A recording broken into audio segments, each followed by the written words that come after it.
본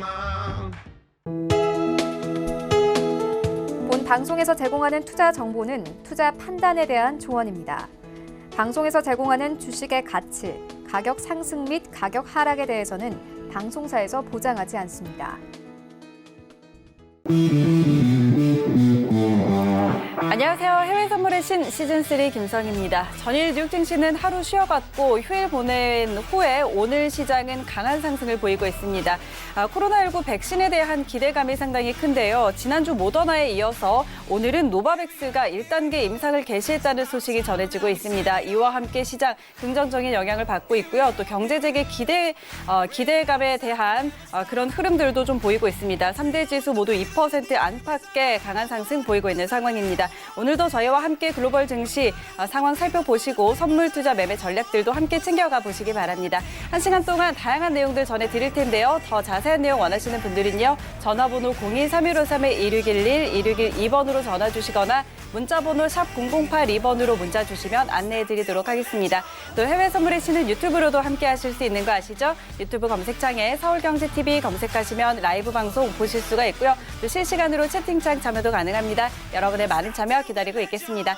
참고로 저희 방송에서 제공하는 정보는 투자 판단에 대한 조언일 뿐 해당 상품의 가치와 수익률 보장하지 않습니다. 그리고 해외 선물의 신은 자본시장통합법 준수하고 있습니다. 1:1 투자 상담과 유사 수신행위, 무인가 영업행위 등 모든 불법 사항들 엄격하게 금지하고 있다는 점 알려드리도록 하겠습니다. 자, 그럼 화요일에 해외 선물의 신 힘차게 출발해 볼 텐데요. 오늘 함께할 분들 소개해 드릴게요. 오늘은 준 차장님 그리고 금융영웅 트레이더와 함께합니다. 안녕하세요. 안녕하세요.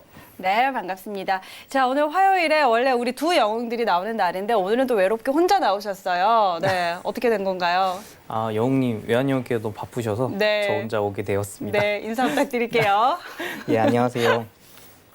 예, 어제 메모리얼 데이로 좀 편안하게 하루를 보내셨는지 모르겠습니다. 저는 이제 어제 좀 관망을 되게 많이 했어요. 좀 많이 움직이질 않고 정체된 움직임을 보여주면서 이제 오늘까지 좀 관망을 하면서 저녁장을 그냥 보냈고요. 그다음에 오늘 와서도 좀 움직임 지금 장 시작 이후에 좀 크게 좀 상승하는 흐름을 보여주고 있는데요. 이것이 저는 좀 오늘 오전에 이제 코스피도 2,000선을 다시 돌파를 했다고 합니다. 3월 6일 이후로 이제 2달 반, 약 10주 만에 이제 돌파를 하는 걸 보면서 와, 이게 이렇게 올라갈 수 있구나. 이게 중간에 한번 떨어질 거라 생각했는데 쭉 올라가는 거고 야, 이게 어디까지 올라갈지 좀 불안하기도 하고요. 근데 이렇게 좀 기쁜 마음으로 오게 되었습니다. 네. 이 다음에 계속 S&P 좀 하면서 안 좋은 소식들도 좀 이야기할 건데 지금은 기쁜 마음 우선 임하겠습니다. 네, 알겠습니다. 자, 오늘 금융영웅 트레이더 혼자 이 시간 함께 하니까요. 이 또 잘 들어보도록 하겠습니다. 그리고 준 차장님 인사해 주시죠. 네, 안녕하십니까. 네, 아직 주말까지는 시간이 많이 남았는데 저희 이제 일주일 저희 해신과 함께 하시면서 조금 즐거운 일주일 보내셨으면 좋겠습니다. 네, 좋습니다. 이제 화요일인데 주말을 기다리고 계시는군요. 그렇죠. 주말에는 해신이 없어서 어떡하죠? 해신을 위한 준비를 하죠. 네, 그렇군요. 알겠습니다. 자, 오늘 이 시간 두 분과 함께 즐거운 시간 만들어 보도록 하겠습니다. 자, 그럼 저희는 선물시장 시세부터 확인하도록 하죠. 네, 지수 선물 빨간불 켜고 있습니다. 크루드 오일도 상승하고 있네요. 상품별로 하나씩 확인하시죠. 먼저 S&P 500입니다. 1.7% 상승입니다. 3,004포인트 지나고 있습니다. 다음은 나스닥입니다. 0.87% 오름세입니다. 9,488포인트 선에서 거래되고 있습니다. 다음은 크루드 오일입니다. 2.86% 오름세입니다. 34달러 선에 거래되고 있습니다. 다음은 골드 시세입니다. 1.12% 하락세입니다. 1,716달러 지나고 있습니다. 마지막으로 유로 FX입니다. 0.8% 상승입니다. 1.09835달러 지나고 있습니다. 네, 선물시장 시세 확인하고 돌아왔습니다. 오늘 뉴욕 증시가 큰 폭으로 뛰면서 S&P 500 같은 경우는 3,000포인트를 넘어섰습니다. 장중에 3,023포인트까지 찍고 지금은 그래도 이 본장 같은 경우는 상승폭을 많이 반납한 상황이기는 하지만 여전히 3,000선 위에서 움직이고 있고요. 오늘 선물시장 같은 경우는 글쎄요, S&P와 나스닥 조금 1% 안 되는 소폭의 상승 보이고 있는데 오늘 시장 상황 좀 어떻게 보세요? 계속 비슷합니다. 지금 뭐 경제 완화 기대감이 큰 축을 이루면서 지금 계속 증시를 끌어올리고 있는 추세고 지금 오늘은 또 이제 노바백스사의 또 네. 임상실험 얘기도 나오면서 또 백신에 대한 기대감도 또 힘을 더해주고 있는 모습이고 일단 멕시코 쪽에 이제 자동차 공장들도 이제 활동을 재개한다고 해요. 그러면서 이제 미국의 이제 자동차들의 공장도 이제 본격적인 이제 회복세가 들어가면서 경제가 조금 더 활발하게 돌아갈 거라는 기대감이 돌고 있고 하지만 뭐 약간의 불안감도 있거든요. 네. 이 부분은 이따가 자세히 얘기해 보도록 하고 일단 S&P 지수가 지금 3,000선이 조금 심리적 지지선도 있고 또 네. 120선에서도 딱 걸쳐 있어요. 그래서 이 3,000선의 지지 여부가 조금 주요할 것 같은데 이 부분도 이따가 같이 보시면 좋을 것 같습니다. 네, 알겠습니다. 자, 지금 백신에 대한 기대감이 지속적으로 나타나고 있고 또 경제 재개에 대한 그런 부분들도 있죠. 그래서 오늘은 리조트주 그리고 항공주들도 좀 상승을 보이고 있다라는 소식을 아까 좀 확인을 해봤는데요.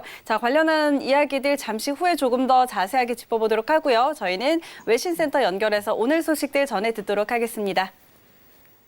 네, 안녕하세요. 외신 해결사 이수연입니다. 현재 뉴욕 3대 지수가 너무나 강하게 출발을 해주고 있습니다.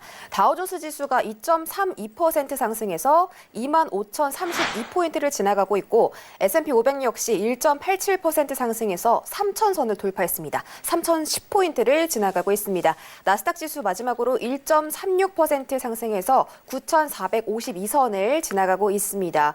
지금 뭐 오늘 코스피 시장도 마찬가지로 3월 이후 처음으로 2,000선을 돌파를 했는데 여기 제목에 보시는 것처럼 S&P 500 지수 역시 3월 이후 처음으로 3,000선을 돌파했다라고 제목에 나와 있습니다.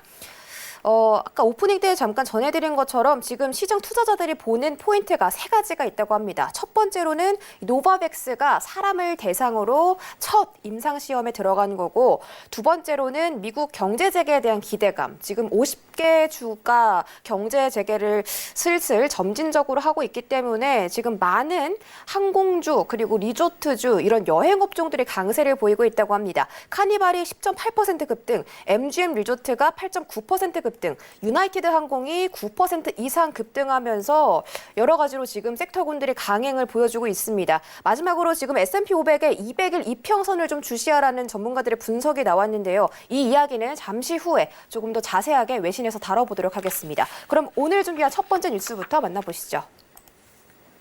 네, 현재 미국과 일본, 중국, 유럽 등이 경제 살리기에 올인하고 있습니다. 이 코로나 2차 파동 우려에도 불구하고 경기 침체가 무서워서 재정 정책 플러스 봉쇄 완화 조치까지 함께 취하고 있는 상황인데요. 미국은 이미 50개의 카운티가 거의 경제 완화 조치에 들어갔고 한 카운티만이 아직까지 봉쇄 분위기를 좀 취하고 있다고 합니다. 바로 노스캐롤라이나 주인데요. 트럼프 대통령이 자신의 트위터를 통해서 민주당 소속의 로이 쿠퍼 노스캐롤라이나 주지사는 여전히 셧다운 분위기다라고 비판하면서 당초에 노스캐롤라이나에서 전당대회가 열릴 예정이었기 때문에 이런 불만을 토로한 것으로 보입니다. 그러면서 전당대회가 창출해줄 일자리 그리고 경제 발전에도 불구하고 우리가 이제 너네 주 말고 다른 주를 물색해야 할 것 같은데 라면서 압박을 들어가면서 연일 경제 재가동을 보이고 있는 트럼프 대통령이 이렇게 민주당 소속 주지사를 고강도로 압박하고 있는 것으로 보입니다.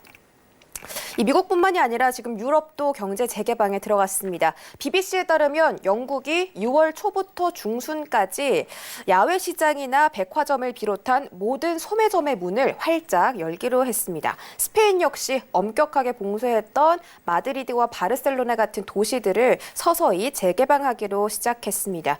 이렇게 많은 보건 분야 전문가들이 아직까지는 경제 재개방하기 이르지 않아라고 생각하는 마당에 지금 많은 국가들이 이렇게 경제 재개방에 들어가고 있는데 벌써부터 효과가 나오고 있다는 소식입니다. 두 번째 기사로 확인해 보시죠.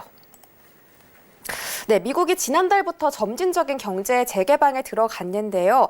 항공 수요 같은 실물 경제 지표가 조금씩 개선되고 있다는 소식입니다. 제가 오프닝 때 전해드렸던 것처럼 항공주의 주가 상승이 굉장히 강하게 시장에 나와주고 있습니다. 이 많은 언론에서는 미국 주식뿐만이 아니라 국내 증시 역시 경기 회복에 대한 기대감 때문에 증시가 좀 부양을 하고 있는 것으로 분석을 하고 있는데요. 이 월스트리트 저널에 따르면 화물을 싣기 위한 트럭 수요 수요가 증가하는 것은 물론 항공 수요, 호텔 예약, 주택 담보 대출, 즉 모기지 신청 같은 것들이 굉장히 많이 늘어나고 있다고 보도했습니다. 이 코로나19로 인해서 가장 큰 피해를 받은 업종 바로 항공 업종이겠죠. 그래서 포스트 코로나 경제, 이 포스트 코로나 경제라는 게 앞으로 코로나로부터 경제가 얼마나 회복될지 이런 부분들을 거론할 때 전문가들이 제일 중요하게 보는 지표가 바로 항공 수요라고 합니다. 이 항공 수요를 좀 살펴보시면요.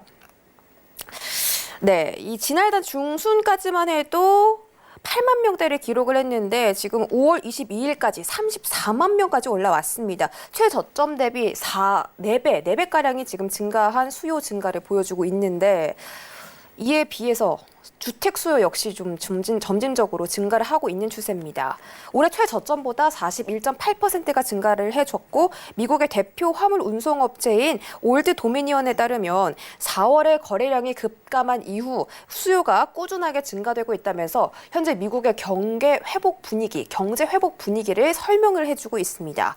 하지만 시장에서는 아직까지 V자 반등을 기대하기 어렵다라고 보고 있기 때문에 오늘 모신 전문가분들은 어떤 의견이신지 잠시 뒤에 이야기 더 들어보도록 하겠습니다. 다음 소식입니다. 중국이 이틀 연속 위안화를 평가 절하하면서 위안화 가치가 12년 만에 최저치까지 떨어졌습니다. 오늘 인민은행이 발표한 달러 대비 위안화 환율이요 0.12% 상승해서 7.1239 위안으로 고시했습니다. 이는 2008년 금융위기 이후 12년 만에 달러 대비 위안화가 가장 높은 수준이고 위안화 가치가 떨어졌고 달러 가치가 높아졌다는 뜻입니다. 이처럼 이렇게 위안화 환율이 이틀 연속으로 출렁이면서 중국이 이 홍콩 국가보안법과 관련해서 위안화 가치를 하락시켜서 미국을 공격하려는 게 아니냐 이런 해석들이 제기되고 있습니다. 실제로 중국이 이 위안화 환율을 이용해서 미국과 경제 전쟁에서 무기로 활용해온 전적들이 몇 번 있기 때문에 이런 합리적인 의심을 저희가 해볼 수가 있겠는데요. 하지만 지금 현재 중국 시장에 역대급 외국 자본이 들어오고 있다는 기사가 보도되고 있죠. 이 위안화 가치가 떨어지고 달러 가치가 상승을 하면 외국 자본들이 시장에서 대거 빠져나갈 가능성도 농후하기 때문에 중국이 이렇게 계속해서 위안화 가치를 평가 절하시킬 것이다라는 전략은 아직까지는 좀 미지수로 보입니다. 트럼프 대통령이 지난 1월 달에 중국을 환율 조작국에서 지정 해제를 했는데 이렇게 중국의 위안화 절하를 한다면 환율 전쟁까지도 번질 수 있다라는 기사가 계속 올라오고 있고 이 부분에 대해서 이렇게 중국이 지금 어제에 이어서 오늘까지 이틀 연속으로 위안화 평가 절하를 한 부분에 대해서 트럼프 대통령이 어떻게 생각하느냐가 저희가 지켜볼 수 있는 포인트가 되겠습니다. 양국 간의 갈등이 이렇게 파다하게 다른 분야까지 번지고 있는 가운데 시장 상황을 여러분들도 조금 유의해서 지켜보시기 바라겠습니다. 마지막으로는 제가 아까 초반에 말씀드렸던 S&P의 이평선, 200일 이평선 이야기를 좀 해볼게요. S&P 지수가 지금 굉장히 중요 기준점으로 여겨지는 부분이 바로 200일 이평선입니다. 이 200일 이평선을 오늘 뚫어줬죠. 오늘 뚫어줬는데 최근 나온 기사를 좀 살펴보겠습니다. 지금 S&P 500 지수가 3월 바닥에서 35%가량 반등에 성공하면서 200일 이평선에 다다랐는데 지금 3천선과 겹쳐 있기 때문에 200일 이평선을 뚫기 쉽지 않을 것이다라는 전문가들의 분석이 있었습니다. 그런데 오늘 이렇게 3천선, 200일 이평선을 뚫어줬고 이를 두고 격렬한 공방전이 벌어질 것이다라고 분석들이 나오고 있습니다. 이 다른 전문가들도 현재 이 S&P 지수가 200일선을 밑돌고 있는 동시에 50일선을 상회를 하고 있었습니다. 그러니까 200일 밑, 500일 위 이렇게 지금 지수가 흘러가면서 시간대에 갇혀 있었는데 기술적인 분석으로 봤을 때 1928년 이후 200일 밑, 50일 위 이렇게 지나갔던 지수가 총 29번이 있었다고 합니다. 그런데 그 29번 중에 21번이 50일선 밑으로 하향 돌파를 하면서 낙폭을 키웠다고 합니다. 따라서 여러분들이 지금 좀 중요하게 보셔야 될 부분이 이 매체에 따르면 현재 50일선을 기준으로 시장이 돌파를 해주는가, 51선을 밑으로 떨어지면 조금 더 추가적인 낙폭이 나올 수가 있겠다라고 저희가 해석을 해볼 수 있겠습니다. 이런 부분도 참고하시면서 지수 선물 트레이딩 하시면 좋을 것 같고요. 오늘 금융영웅 트레이더님 그리고 준 차장님 모셨으니까 조금 더 자세한 이야기 지금부터 들어보도록 하겠습니다. 네, 좋습니다. 글로벌 경제 이슈들 확인하고 돌아왔습니다. 이런 소식들 오늘 시장에는 어떻게 영향 미치고 있는지 저희와 함께 확인해 보도록 하겠습니다. 자, 트레이딩 타임 들어가 보도록 할 텐데요. 오늘도 먼저 S&P 500부터 짚어보도록 하죠. 자, 지금 일단 시장은 코로나19 이 백신에 대한 기대감에 좀 끌어올려지고 있습니다. 그리고 유동성에 계속 올려지고 있는 시장이죠. 자, 현재 구간에서의 두 분의 방향 확인해 보도록 하겠습니다. 업앤다운 들어주시죠. 하나, 둘, 셋. 네, 이번에 의견이 갈렸네요. 우리 준 차장님이 매수 의견, 금융용 트레이더 매도 의견 주셨는데 금융용 트레이더부터 매도 전략 주시죠. 예, 오늘 길게 봤을 때는 좀 이제 저도 좀 길게 좀 상방으로 보고 있는데요. 그래서 관망을 들까 했었습니다. 근데 지금 현재 구간에서 봤을 때는 좀 단타로 빠지고 있는 모습을 보여주고 있기 때문에 좀 단타를 그러니까 하방을 했었고요. 예, 그래서 이게 왜 좀 빠질 것 같다는 생각을 하냐면 이제 우선 S&P가 3,000 돌파하는 건 되게 고무적인 일로 보고 있습니다. 이제 경기 부양책이 계속적으로 진행됨에 따라 이 부담감 자체가 좀 경제 증시 쪽으로 계속 상승 폭을 끌지 않으면은 이제 언제 빠질지 모르는 그 불안함을 되게 많이 갖고 있었기 때문에 그렇게 보고 있고요. 이 3천선을 돌파함에 따라 지금 잠깐 빠졌다가 좀 길게 봤을 때는 저는 좀 횡보성 상방으로 이제 계속 올라갈 것으로 보고 있기 때문에 지금 현재는 단타, 짧게는 단타로 보시고 길게는 좀 상방으로 보시면 되겠습니다.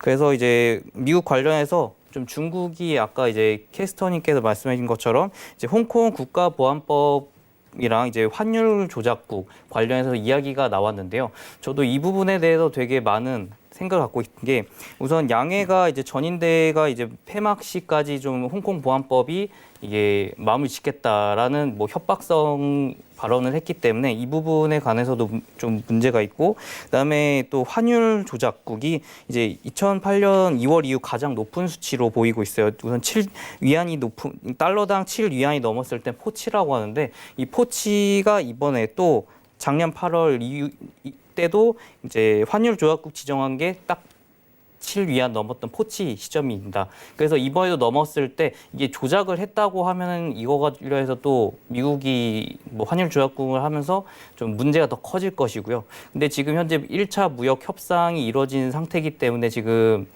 되게 미묘하게 첨예하게 갈등을 지금 길어지고 있어요. 근데 이 부분이 이제 홍콩 보안법이랑 같이 결합되어 있는 상태이기 때문에 어떻게 될지 속단을 할 수가 없습니다.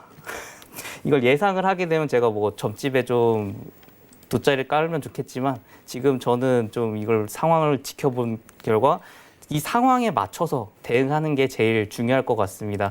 이제 어떻게 진입을 하시더라도 꼭 손절 위아래로 잡으면서 대응하시면 되겠고요. 네, 이제 차트로 들어가시면요. 네, 우선 5분봉 기준으로 봤을 때 저는 이제 3015선 여기를 좀 저항 라인으로 보고 있습니다. 여기까지 올라왔을 때 이제 매도 자리로 보시면 되겠고요. 그다음에 아래로 봤을 때 60분봉으로 보겠습니다. 60분봉을 봤을 때 2963, 그러니까 2962.75에서 2964.50 사이 여기를 지지 라인으로 보고 있기 때문에 내려왔을 때 매수 자리로 보시면 되겠습니다. 네, 알겠습니다. 자, 금융용 트레이더 전략 주셨고요. 일단 좀 길게 보는 관점에서는 매수의 방향이 맞겠지만 지금 좀 매물이 나오고 있습니다. 이런 상황에서 단타, 짧은 관점으로 매도 전략을 일단 드렸고요. 일단 5분봉으로 확인을 해드렸습니다. 3015포인트 여기를 저항선이라고 보고 있습니다. 그래서 반등 시에 매도하는 전략 주셨고 일단 또 매수 전략으로는 2963에서 2964.50선 여기에 오면은 눌림 시에 매수하는 전략 이렇게 확인해 드리도록 하겠습니다. 자, 이렇게 정리해 드리고 우리 준 차장님의 의견을 들어보기 전에 일단 조금 전에 이제 경제 지표들이 또 발표가 됐습니다. 4월에 신규 주택 판매가 전월 대비해서 0.6%가 상승을 했습니다. 62만 3천 건으로 발표가 됐는데 예상치보다도 뛰어넘었고 전월 대비는 예상치가 마이너스 21.9%였는데 굉장히 큰 폭으로 뛰어넘었다는 점 확인이 되고 있고 또 5월에 소비자 신뢰지수도 86.6으로 월가 예상치를 상회했다는 소식 전해지고 있습니다. 이전보다도 조금 회복이 되고 있는 수준이라서 경기가 이제 조금씩 회복되고 있는 게 아닌가 이렇게 또 볼 수도 있을 것 같습니다. 이와 관련해서 또 살펴보도록 하고요.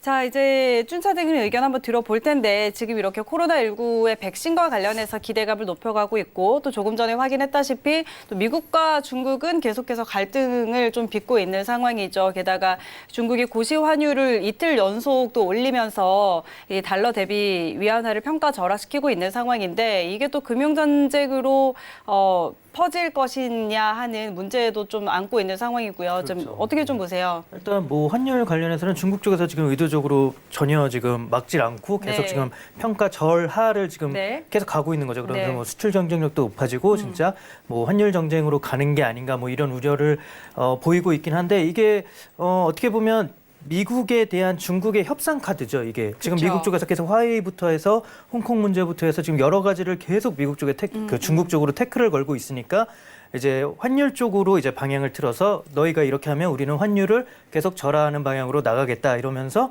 뭐 미국 쪽에서 어떻게 보면은 환율 지정국으로 뭐 지정을 한다든가 아니면은 뭐 서로 이제 협상을 할 거라고 지금 다들 예상을 하더라고요. 네. 이 환율을 핑계로 협상을 하면서 조금 화해에 대한 제재도 조금 누그러지면서 뭐 이런 식으로 진행이 되는 게 아닌가라고 예상을 하는데 사실 미국 쪽에서 지금 화해부터 해서 여러 가지 제재를 하긴 했는데 이게 네.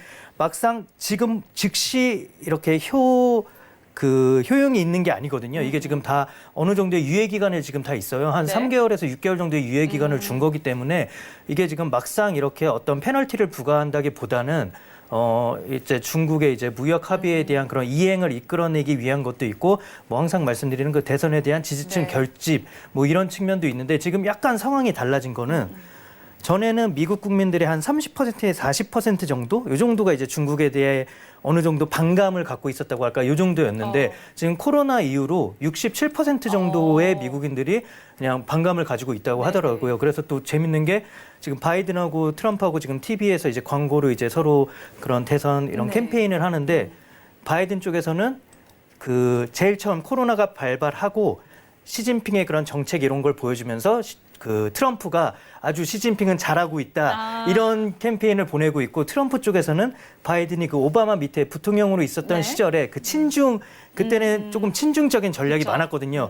그거를 계속 보여주면서 바이든은 약간 친중 쪽에다 이런 쪽으로 네네. 하면서 국민들이 약간 환심을 살려고 하는 게 전과는 달리 조금 변화된 건데 그게 저는 조금 우려스럽더라고요. 네네. 사실 외국인들이 입장에서 보기에 중국인 일본인, 한국인 다 똑같거든요. 그냥 아시아인으로 수 있죠. 뭉뚱그릴 수 있는 건데 그렇게 중국인에 대해 반감을 갖는 국민의 수가 이렇게 과반수를 넘었다는 것 자체가 코로나 이후로 약간 아시아 포비아 약간 이런 게 생긴 것도 같고 그래서 조금 불안스럽긴 한데 일단 뭐 지수로 네네. 돌아와서 일단 저는 그 미국 쪽에서 그런 풍부한 유동성을 바탕으로 아직 지수는 더 올라갈 힘이 있다고 보고 중국 쪽에서도 지금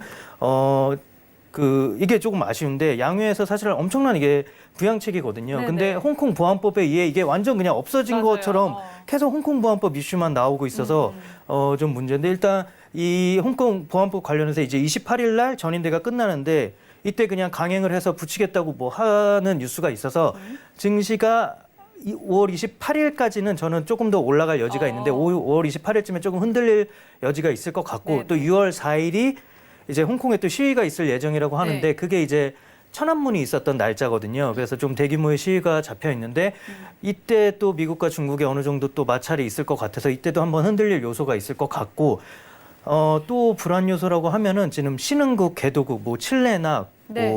뭐 그 볼리비아, 뭐 과테말라 뭐 이런 쪽의 나라들이 지금 코로나 때문에 계속 확진자가 나오는 상황인데 이렇게 하루 벌러 하루 그런 살아가는 사람들이 많기 때문에 이분들은 이렇게 장사나 이런 걸 못하게 되면 어차피 어려운 건 마찬가지니까 네. 지금 시위가 어마어마하다고 하더라고요. 막 폭동까지 일어나는 정도라서 이게 정부 입장에서도 이거를 시위를 막자니 이게 또 이게 또 정부에 또 등을 돌리고 네. 폭동은 더 심해지고 이게 또 시위를 하면은 또 이게 봉쇄령을 내렸다고 해도 시위를 하면서 이게 확진자가 또 급격하게 또 늘 수도 있으니까 등 떠밀려서 어쩔 수 없이 지금 개방을 했는데 그 봉쇄령은 좀 제한을 하는 쪽으로 가고 있는데 지금 싱가포르도 이렇게 제한을 풀었다가 갑자기 또 확진자가 네, 증가하면서 맞아요. 지금 또 2차 피크 뭐 이런 얘기가 나오면서 확진자가 또 급격히 늘어날 수 있다는 우려가 또 나오고 있고 브라질은 계속 지금 늘어가고 있어서 지금 결국 종국에 가면은 남미 쪽이 미국보다 훨씬 사망자 확진자 모두가 다 훨씬 많이 발생할 거라는 우려가 많이 나오고 있더라고요. 그래서 이런 부분이 조금 증시에 조금 하락을 일으킬 수 있는 요인이라고 볼 수 있는데, 증시는 5월 들어서 확실히 근데 지표 쪽으로는 조금 반등세를 보이고 있는 건 확실합니다. 네. 지금 블룸버그에서 이렇게 측정하는 그 글로벌 경제의 성장 그런 기준이 되는 지표 7개가 있는데, 뭐 중국과 미국의 뭐 제조업 서비스업 지수라든지 유럽의 경기 기대 지수 뭐 이런 게 있는데, 이런 것들이 지금 4월부터 조금씩 반등세를 보이고 있고 5월 들어서는 거의 뭐 90% 이상 상승 전환할 거라고 지금 보고 있고, 중국에서 미국으로 가는 컨테이너 그런 수송량, 그러니까 화물 수송이죠. 네. 이런 게 4월 대비해서 87%가 급등했다고 하더라고요.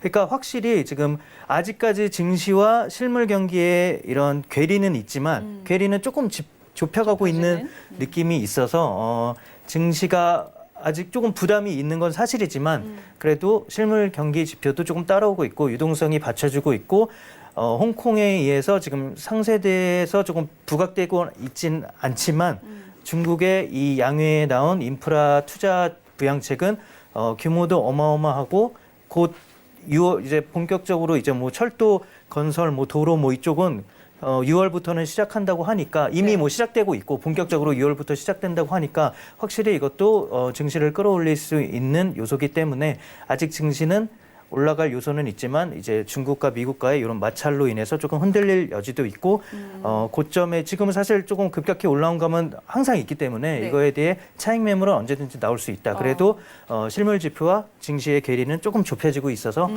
이건 좀 다행으로 봐도 좋을 것 같다. 이렇게 말씀드리겠습니다. 알겠습니다. 자, 일단 증시는 좀 실물 경기보다 굉장히 빠르게 올라와 있는 상황이죠. 여기서 부양책들도 있고 여러 가지 뭐 이런 호재들이 있기 때문에 여기에 힘입어서 또 올라갈 여지도 있지만 또 반면에도 불안 요소들도 있습니다. 아직 코로나19의 이 확산세가 잡힌 것이 아니고 이 남미 국가들에서 또 이 확진자가 늘어나고 있는 상황이기 때문에 이런 부분들, 그리고 중국의 홍콩 국가보안법을 둘러싼 미중 간의 갈등, 이런 부분에서 또 언제든지 흔들릴 수 있겠다라는 이런 의견 함께 전해드리도록 하겠습니다. 자, 그럼 지수는 여기까지 정리해보도록 하고요. 저희는 크루드 오일로 넘어가서 살펴보도록 하죠. 자, 오일이 오늘도 빨간불을 켜고 있습니다. 지금 일봉상으로 1% 가까이 지금 2%가량의 상승을 보이고 있는 상황인데, 자, 일단 35달러 선은 아직 계속 시도를 하고 있지만 넘지 못하고 있는 상황. 자, 지금 구간에서 두 분의 방향 확인해 보도록 하겠습니다. 업앤다운 들어주시죠. 하나, 둘, 셋. 네, 관망 그리고 준 차장님 매수 의견 주셨네요. 금융용 트레이더님 관망 주셨네요. 네. 예, 지난주 같은 경우에는 그래도 막 몇백 틱씩, 한 1, 네. 200틱씩 위아래로 이제 움직임을 보여줬는데, 이제 이번 주 들어서 보시면 이제 좀 전체적으로 봤을 때 좀 박스권 움직임을 보여주고 있습니다. 그렇기 때문에 이 박스권 자체가 유지되고 있는 한 여기가 깨지지 않으면 계속 박스권을 유지하려는 움직임을 보여주고 있어요. 일봉상으로 보셔도 지금 보시면 네, 목요일부터 이때 다시 올라오긴 했지만 결국 박스권 움직임을 보여주고 있고요. 그다음에 분봉상으로 봤을 때도 좀 길게 보셔도 네, 좀 하방 라인을 저는 23.76에서 78로 보고 있고요. 하방 박스권을. 그다음에 상방 박스권을 34.53.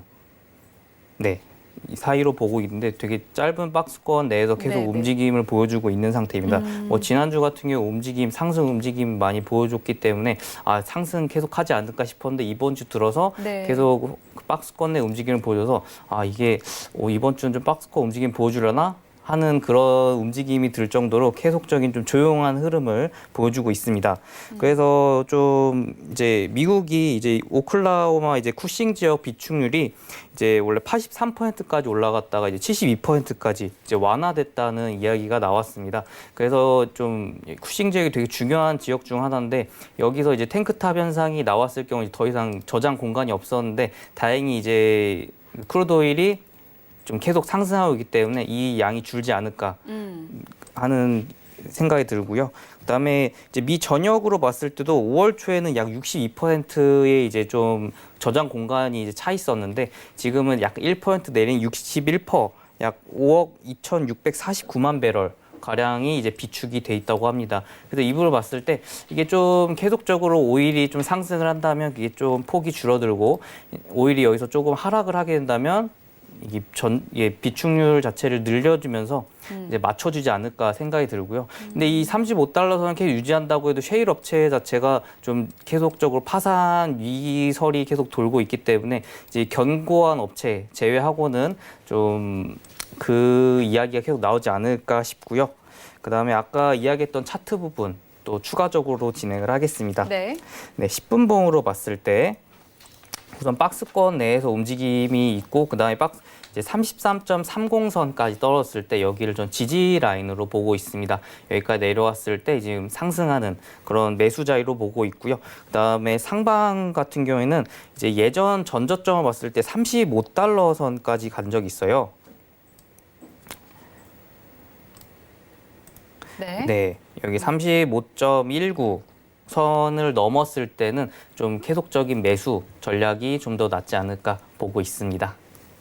네, 좋습니다. 자, 크루드 오일과 관련한 전략 한번 확인을 해봤습니다. 자, 지금 일단 차트상으로 33.30선 지지선으로 해서 여기 근처에서 이제 매수하는 전략, 그리고 전고점인 35.19달러 선, 이 선을 돌파를 해준다면 지속적인 매수 전략 이렇게 정리해드리도록 하겠습니다. 자, 이번에는 준 차장님 의견 한번 들어보도록 하죠. 매수 주셨죠? 네, 제가 이렇게 나쁜 뉴스를 조금 찾아보려고 했는데도 별로 없더라고요. 그냥 뭐 수요 쪽은 지금 계속 늘어나고 있고 멕시코 공장까지 재개가 됐으니 네. 원래 미국 공장들은 이거보다 한 2주 전에 미리 오픈을 했는데 멕시코 공장에서 이제 부품 조달이 많기 때문에 네. 약간 지연되는 측면이 있었거든요. 근데 멕시코 공장까지 오픈을 했으니 이제 더 본격적으로 돌아갈 테니까 수요는 여기서 조금 더 플러스적인 요소가 될 거고 그리고 생산량은 1월 달에 미국의 생산량이 1,300만 배럴인데 지금 5월 들어와서는 한 1,150만으로 네네. 150만 배럴 줄었고 네. 그리고 일단 여기서 또 중요한 게 뭐 제가 항상 말씀드리는 시추 공수는 지금 2005년 이후로 최저치라고 하더라고요. 지금 292개였다가 250개까지 내려갔고 지금은 조금 더 내려왔을 거예요. 아마 확인은 못 해봤는데 한 240개, 30개 이 정도 수준이 될 것 네. 같고 그리고 중요한 게 이제 그 셰일 기업들의 이제 자본 지출, 그러니까 뭐 설비 쪽에 투자하는 그 금액이라고 할 수 있는데 이게 지금 평균을 내보니까 한 48% 정도가 전년 대비 줄었다고 하더라고요. 그러면은 이게 지금 2004년 이후 최저치인데 50%만큼의 설비 투자가 줄었다는 거는 이거를 조금 과대 해석일 수도 있지만 50%의 생산량이 줄 수도 있다는 말하고 비슷해요. 사실 설비 투자라는 게 곧 그런 정유시설이나 네네. 뭐 이런 그 시추공수 뭐 네. 이런 거에 대한 투자를 줄이는 거나 마찬가지니까. 근데 이거를 조금 보수적으로 봐서 한 20% 30% 정도의 이제 생산은 줄 거라고 보는데 이 자본 지출이라는 게 짧게는 6개월, 길게는 2년 정도까지 볼 수 있는 그런 뭐 설비 투자기 때문에 이게 1, 2년 동안은 계속 그 생산량이 전과 같지 않을 수 있다라고 보여줄 수가 있을 것 같아서 계속적인 약간 생산량 쪽은 조금씩 줄어들고 있고 수요는 조금 더 살아나고 있어서 아직 이 펀더멘탈 쪽으로 보면은 아직 더 오를 여지는 있지만 물론 지금 고점에 대한 우려가 지금 상당히 높아진 시점이죠. 그래서 네. 분명히 차익 매물을 노리는 투자자들도 있을 거고 여기서 조금 안 좋은 뉴스를 또 굳이 본다면 저는 이제 항공 쪽인데 항공 쪽의 수요는 확실히 줄 거예요. 지금도 그렇죠. 일단 중남미 쪽 체제 항공사가 또 파산을 했거든요. 네네. 2위는 며칠 전에 이미 파산을 했었고 그래서 항공사 쪽 제가 또 주주로 있는 디귿 네네. 에어라인 그쪽도 조금은 이제 회복되고 있지만 그게 이런 해외 여행이 아니라 국내라든지 화물 때문에 네네. 조금 이제 그 수익성이 조금 살아난 거지 이게 아직 해외 쪽으로는 전혀 조금밖에 살아나지 못했거든요. 그 회복세가. 그래서 이거에 이런 해외 쪽의 여행이라든지 이런 본격적인 회복세는 2023년이 돼도 이게 그 완전히 회복되지는 못할 수도 있다라고 경고도 나오고 있는 상황이라 저는 수요 쪽으로는 이런 항공유 수요는 확실히 조금 전보다 줄어들 것 같고 조금 더 네. 길게 보면 전기차 쪽으로도 수요도 조금 줄어들 수 있지만 이렇게 미국 쪽의 이런 셰일 오일 기업들의 이런 자본 지출의 축소라든지 이런 걸로 인해서 이런 부분이 어느 정도 상쇄되면서 지금은 수요가 조금 더 가파르게 상승하고 있는 추세라 네. 여기보다 조금 더 올라서 한 37불, 8불까지는 볼 수 있지 않을까 네, 그렇게 생각합니다. 네, 알겠습니다.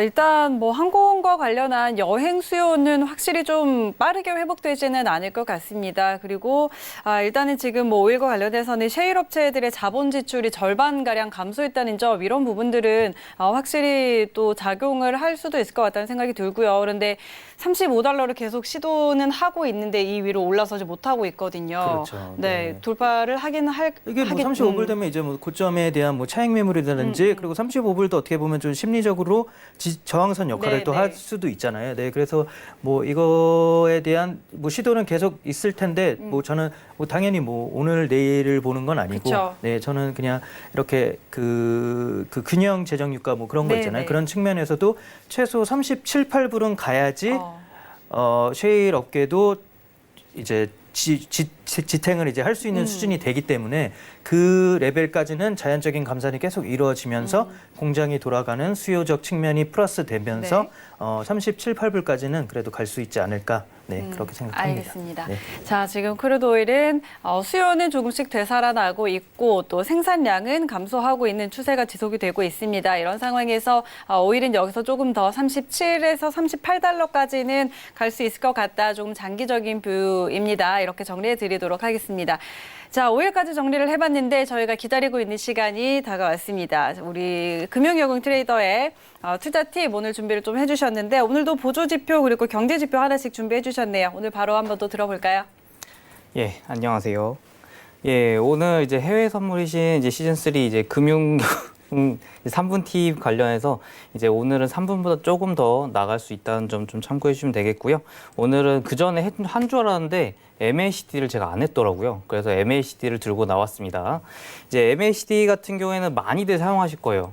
저도 지금 사용하고 있고, 그다음에 사용 안 하시는 분을 이제 조금 더 찾기 힘들 정도로 많이들 사용하시는데, 우선 이제 이것도 MACD 같은 경우도 이동평균선을 이제 대상으로 진행을 하고 있는 지표인 만큼 이제 이동평균선이 제일 중요한 부분입니다. 그래서 장기 이동평균선, 장기 이평선과 단기 이평선이 이제 서로 이제 멀어지게 되면 이제 발산하게 된다고 하고요. 그다음에 다시 붙게 되면 수렴하게 된다고 이제 하게 되면서 이제 그 발산과 수렴이 계속 왔다 갔다 하면서 주가가 이제 나오기 때문에 그 부분을 이용한 보조 지표라고 보시면 되겠습니다. 그래서 MACD 공식을 보시면 밑에 뭐 이제 단기 지수 이동 평균 마이너스 장기 지수 이동 평균이 이제 MACD고요.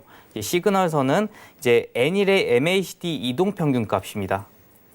MACD 자체를 또 이동 평균 값을 한 게 시그널선이라는 걸 체크해 주시면 되겠고요. MACD 오실레이터는 MACD 마이너스 시그널 값 위에 보여진 시그널선 이제 나온 값을 이제 하시면 되겠습니다.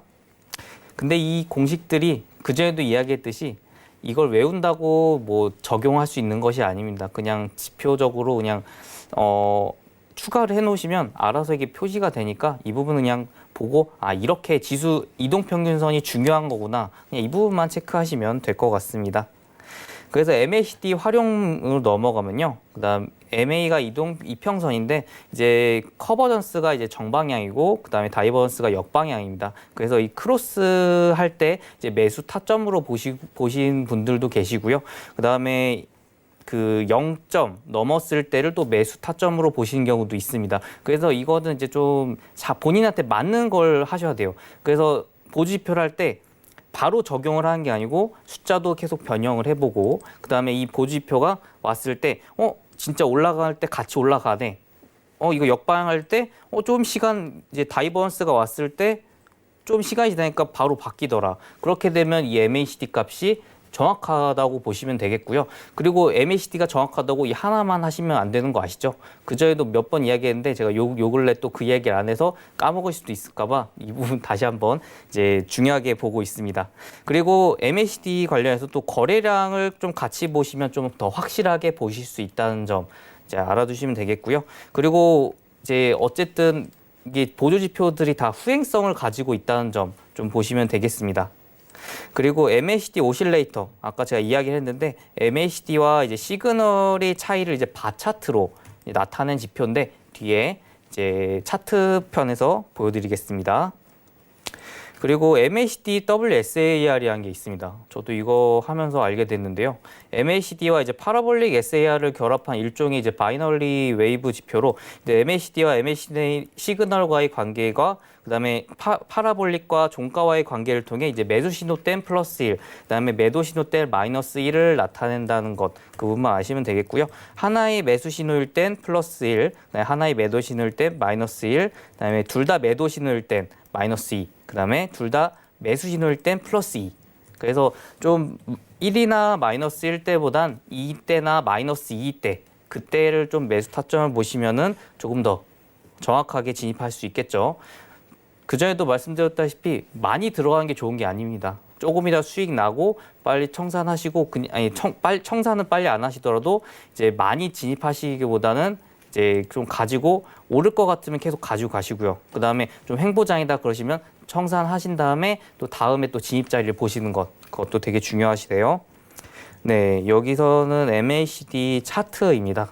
좀 여기 다 해놨어요. 맨 위에 게 MACD 오실레이터, 그 다음 게 MACD 오실레이터 이제 시그널선까지 같이 나온 거고요. 그다음에 밑에 아까 방금 이야기했던 MACD WSAR까지 같이 이렇게 묶어봤습니다. 한 줄로 봤을 때 이제 매수가 좋은지 매도가 좋은지 이 부분을 보실 때 같이 이렇게 한 줄에 쫙 놓는 것만큼 좋은 게 없겠죠. 그래서 보시면 보통 시그널선 여기 이때네요. 이때 쭉 보시면 다 빠지고 있어요. 여기도 빠지고 있고 여기도 이제 서서히 빠지고 있고 여기도 마이너스 2 나온 시점입니다. 근데 WSIR이 좀 늦게 나왔죠.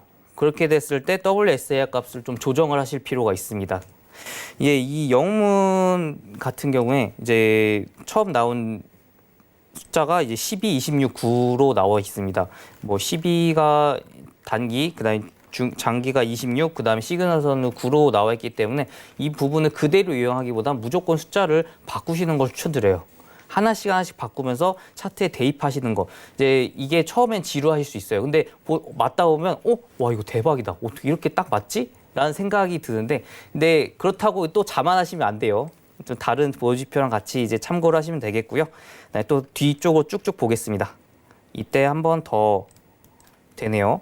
이때는 좀 매도 타점이 딱 맞죠. 여기서 딱 횡보 움직임 보여주다가 쭉 빠질 때 여기까지 쭉 같이 빠집니다. 이렇게 맞을 때가 있고 안 맞을 때가 있기 때문에 이 MACD뿐만 아니라 뭐 여러 가지 있을 거예요. 뭐 사용하시는 모비브이던 그다음에 그전에 얘기했던 뭐 CCI던 RSI던 본인한테 맞는 보조지표들을 선택해서 진행하시면 되겠고요. 그다음에 또 추가적으로 볼 때 여기입니다.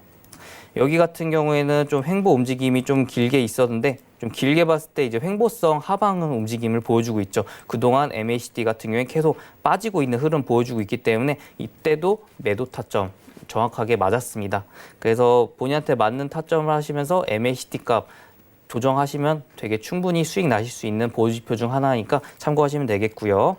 다음은 경제지표입니다. 이제 오늘 경제지표 발표가 있었죠. 미국 신규 주택 판매. 예상치보다 좀 되게 상이한 움직임이 나왔어가지고 저도 당황했어요. 이게 이제 기존 주택 판매가 저번 주에 있었어요. 그래서 이제 기존 주택 판매가 이제 2010년 7월 이후에 약 17.2% 빠지는 흐름을 보여줬습니다. 그래서 신규주택 판매도 좀 떨어지는 거 아닌가 했는데 생각보다 많이 분전해 주는데요. 이게 이제 주택 신규 이제 좀 만들어지는 그 지수가 이제 30.2%가량 감소를 했습니다. 우선 지어지는 것 자체가 줄어들었기 때문에 이거 신규 주택 판매도 예상치보다 더 낮게 나오는 게 아닐까 생각을 했는데 다행히 좀 이제 컨퍼런스 보드 소비자 신뢰 지수랑 같이 두 개 다 좋은 흐름을 보여주면서 S&P가 좀 더 상승하지 않을까라는 기대감도 갖고 있었고요. 그래서 기존 주택 이제 판매, 그러니까 거래량 자체가 주택 판매 자체가 이제 기존 주택을 90%, 신규 주택을 10%로 해서 총 약 100%로 잡고 있습니다. 그래서 이제 기존 주택 판매 같은 경우 이제 좀 안 좋게 나왔고 이번에 이제 신규 주택 판매 같은 경우에 이제 상무부 이제 인구조사국에서 이제 진행을 합니다. 그다음에 이제 새로 건축된 주택이 이제 판매 동향을 하는데요. 근데 좀 재밌는 게 이제 지어지지 않는 이제 지어질 이제 주택 같은 경우에도 계약서에 사인만 하면 이 통계치에 잡힌다고 하는 게 되게 신기하게 나왔고요. 그다음에 특징 같은 경우에 이제 주택의 판매량과 가격 통계를 모두 포함하는 지표이고요. 그다음에 구매자와 계약서와의 서명한 순간 이제 신규 주택 판매에 포함된다. 이 부분이 되게 포인트로 보시면 되겠습니다. 그리고 기존 주택 판매와 이제 밀접한 상관관계를 가진다는 점. 왜냐하면 기존 주택은 90%, 신규 주택 10%에서 같이 이제 주택 판매로 잡히기 때문에 그렇게 보시면 되겠습니다. 그래서 오늘 이제 경제 지표랑 그다음에 주요 지표 발표까지 해서 오늘 강의를 마치겠습니다. 네, 좋습니다. 오늘은 MACD 오실레이터 그리고 신규 주택 판매 건수와 관련해서 좀 이야기를 들어봤습니다. 그럼 저희는 이제는 외신센터 연결해서 지금 속보들 또 전해 듣고 오도록 하겠습니다.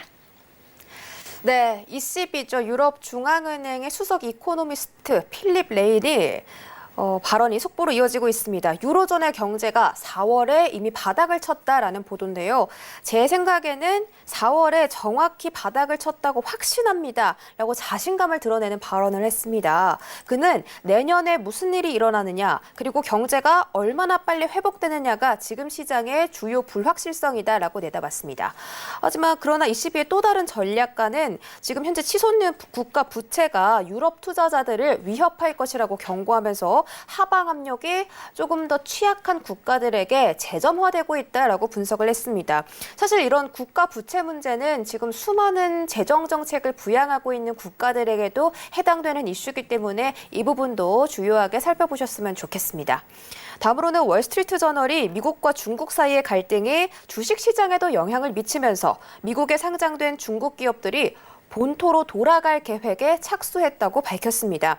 먼저 미국이 중국 기업을 겨냥해서 나스닥의 상장 조건을 강화했죠.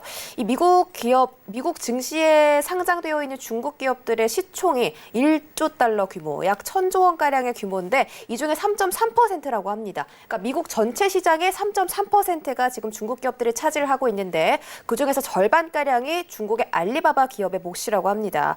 이번 나스닥 강화 규제 법안의 흐름이 상원에서 하원, 그리고 트럼프 대통령의 손 이렇게 이어지기 때문에 이러한 일련의 과정 속에서 이 법안이 다소 희석될 것이다. 이런 가능성도 제시가 되고 있습니다.